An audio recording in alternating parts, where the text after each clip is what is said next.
The last stories full of drama and mystery, a journey to a foreign land, and a desperate desire to keep families safe. Imagine yourself in Pharaoh's palace 3,000 years ago. What would you see?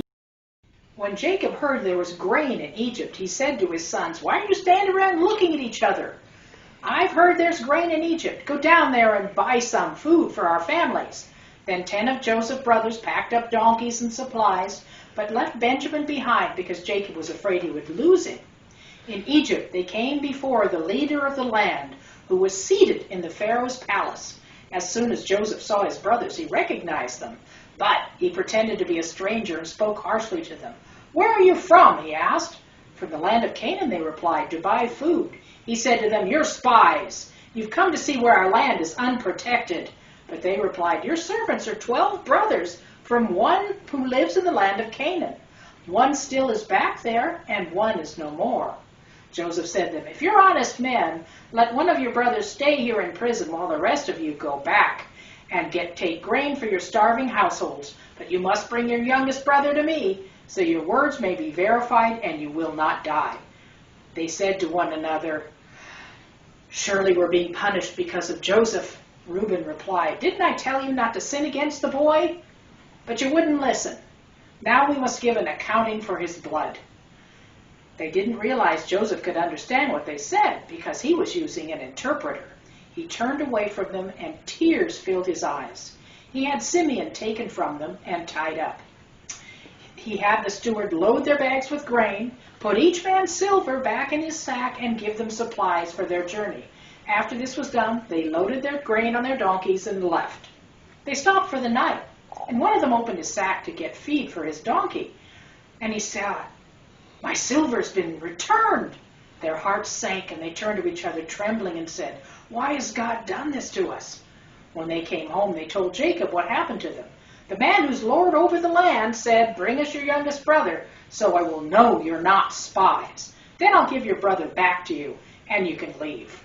As they were emptying their sacks, there in each man's sack was his pouch of silver. When they saw all the pouches, they were frightened. When they'd eaten all the grain they brought back, their father said, "Go back and buy us some more food." Judah said to him, "The man was very firm. You will not see my face again unless your brother is with you. Send the boy along with me. I myself will guarantee his safety. I will be responsible personally for him." Then Jacob said, "If it must be, then do this. Take gifts, a little healing oil, a little myrrh, some nuts, some spices, some honey. Take your brother and go back to the man at once. May God Almighty grant you mercy before the man, so that let all of you come back to me." The brothers hurried down to Egypt and presented themselves to Joseph. When Joseph saw Benjamin with them, he said to the steward of his house, "Take these men to my house, slaughter an animal, and prepare a meal. They will eat with me at noon." Now the men were frightened when they saw they were to be taken to his house. So they went up to Joseph's steward and spoke to him at the entrance. They said, "When we came before, we opened our sacks, and each of us found the exact weight of silver in his sack. We don't know who put that in there." "It's all right," the steward said. "Don't be afraid. Your God, the God of your father, has given you treasure in your sacks. I myself received your silver." And he brought Simeon out to them.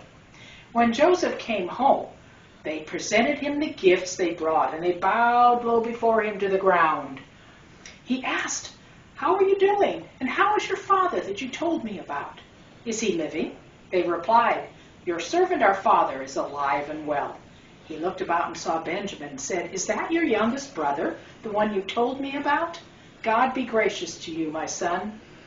Deeply moved at the sight of his brother, he hurried out and went into his private room and cried. After he'd washed his face, he came out controlling himself and said, "Serve the food." They were seated in the order of their ages, from the firstborn to the oldest. They were astonished. Joseph was seated by himself. The Egyptians were seated separately because they didn't eat with Hebrews. Later, Joseph gave instructions to the steward and said, "Put as much food as they can carry into their sacks and put each man's silver in the mouth. Then put my cup, the silver one, in the mouth of the youngest one's sack, along with the silver for the grain." Morning dawned. The brothers loaded their donkeys and went on their way.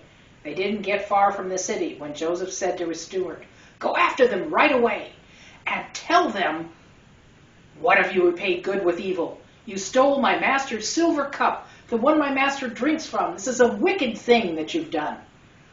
Then Judah said, "Why does my lord say such things? Far be it from your servant to do anything like that. We even brought back the silver we found inside the mouths of our sacks. So why would we steal silver and gold from your master's house?" "Very well then," the steward said. "Whoever is found to have the cup will become my slave. The rest of you will be free to go home." Each of them quickly lowered his sack to the ground and opened it. Then the steward proceeded to search, going from the oldest on down, and the cup was found in Benjamin's sack. Then they loaded all their donkeys and went back to the city. Joseph was still at his house when his brothers came in, and they threw themselves to the ground before him. He said to them, "What is this that you have done?" "What can we say to my lord?" Judah replied. "How can we prove our innocence? We're now my lord's slaves." But Joseph said, "Far be it from me to do such a thing. Only the man who is found with the cup will be my slave. The rest of you go back to your father in peace." Then Judah went up to him and said, "Pardon your servant, my lord. Let me speak a word to you. I guaranteed his safety to my father. If the boy's not with us when I go back and he sees the boy isn't there, he will die. Please let me remain with you as your slave, and let the rest return home." Then Joseph could no longer control himself before his attendants, and he cried out, "Have everyone leave my presence!" He cried so loudly, the Egyptians heard him in the next room, and Pharaoh's household heard about it. Then Joseph said to his brothers, "I'm Joseph. Is my father still living?" After all, he'd been in Egypt for over 20 years. But his brothers weren't able to answer because they were terrified.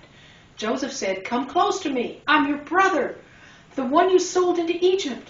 Don't be distressed for selling me here. It was because to save lives God sent me ahead of you. God made me lord of Pharaoh's household and lord of the land. For 2 years now there's been famine, and it will last for the next 5. Go to my father and say to him, 'Come down to me. Don't delay. You shall live near me. The whole family, your flocks and herds, and all that you have, I will provide for you.'" Then he went to his brother Benjamin and embraced him and cried. And Benjamin embraced him, crying. He kissed all his brothers and cried over them. When the news reached Pharaoh's palace that Joseph's brothers had arrived, he and all his officials were pleased. Pharaoh said to Joseph, "Tell your brothers, load your animals and go home with some carts from Egypt for your children and your family. And don't worry about your belongings, because the best of all Egypt will be yours." Joseph gave them supplies and new clothing, but to Benjamin he gave a large sack of silver and 5 sets of clothing. He loaded 10 donkeys with grain and bread and other supplies for the journey. As they were leaving, he said, "Don't argue on the way." So they went up out of Egypt and told their father that Joseph was still alive. Jacob was shocked. He didn't believe them. Then he saw all the carts and the supplies that Joseph had sent. He said, "I believe you. I'm convinced. My son Joseph is still alive. I want to see him before I die." Then they loaded their family and their flocks and their herds and all the things into the carts and went to Egypt, where they lived on the fertile plains.